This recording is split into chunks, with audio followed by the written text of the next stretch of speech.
Depuis 2 ans, nous déployons l'activité Bien vivre mes règles, qui est un projet dans le cadre du programme Elle égale IL.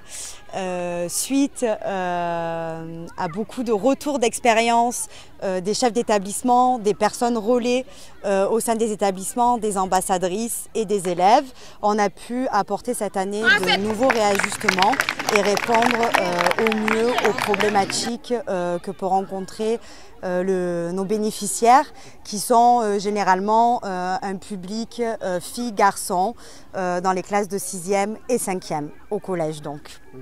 Donc face aux thématiques que l'on aborde, qui sont des thématiques de la santé, qui sont généralement l'anatomie, la puberté, les changements qui s'opèrent lors de cette puberté, la gestion de l'hygiène menstruelle, mais également aussi ça a pour but de prévenir les grossesses précoces.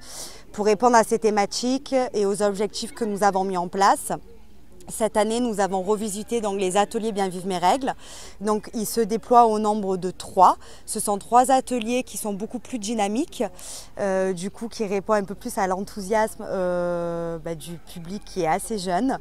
Et à travers ces jeux donc ludo-éducatifs, ça nous permet de transmettre les messages clés de prévention et de sensibilisation en adéquation avec la thématique ciblée. Donc le premier jeu, c'est l'atelier 1 qui s'intitule Le relais de l'enfance vers la puberté. Ce jeu permet donc d'élaborer la thématique de la puberté et de faire comprendre aux jeunes tous les changements physiques, physiologiques et émotionnels qui s'opèrent pendant l'adolescence. Ensuite, nous avons l'atelier 2 qui est l'atelier causerie GHM, causerie sur la gestion de l'hygiène menstruelle. C'est un atelier qui est dédié aux filles, ce qui permet une certaine intimité entre filles et on peut répondre ainsi plus facilement aux questions qu'elles ont sur l'hygiène menstruelle, les règles, l'anatomie, l'organe génital féminin. Et ensuite, nous avons l'atelier 3 qui s'intitule le Walou, qui veut dire sauve-moi en Wolof. Et c'est un ballon prisonnier, c'est un atelier pour les garçons. Et à travers cet atelier, on aborde les thématiques fausses croyances et hygiène intime.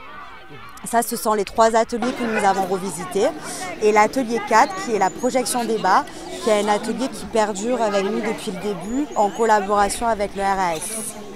Ces ateliers aussi ont pu être revus et ont pu être aussi appuyés lors d'ateliers de co-création auxquels j'ai pu participer aussi avec l'association Playa International, ce qui nous a permis aussi en corrélation et en collaboration avec eux d'envisager aussi une autre manière de voir les choses.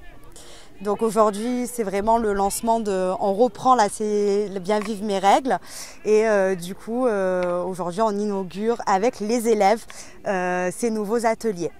Comme on a pu le voir déjà dès lors cette matinée, il y a beaucoup plus d'enthousiasme auprès des élèves et aussi scientifiquement il a été aussi prouvé que quand on stimule certaines hormones comme l'endorphine, les hormones du plaisir, l'apprentissage se fait différemment du coup auprès des élèves et c'est vrai qu'on les retrouve beaucoup plus dynamiques et on a vraiment l'impression que les mots-clés passent beaucoup mieux lors de cette matinée. Aussi on a pu déjà déployer ces ateliers avec tous les chefs d'établissement des CEM du district d'Oussouye. On a pu faire une avant-première tous ensemble et également aussi avec les autorités locales. Donc déjà on a vu l'enthousiasme auprès des adultes, ce que ça a pu rendre et on espère que ça va continuer dans ce sens. Radio Kabisu FM 100.0 dans le Cassa. On a joué un jeu très intéressant qui nous apprend sur les règles. On a parlé, tout le monde s'est exprimé sur les règles. C'est ma première fois de participer aux activités avec la Casamance Santé.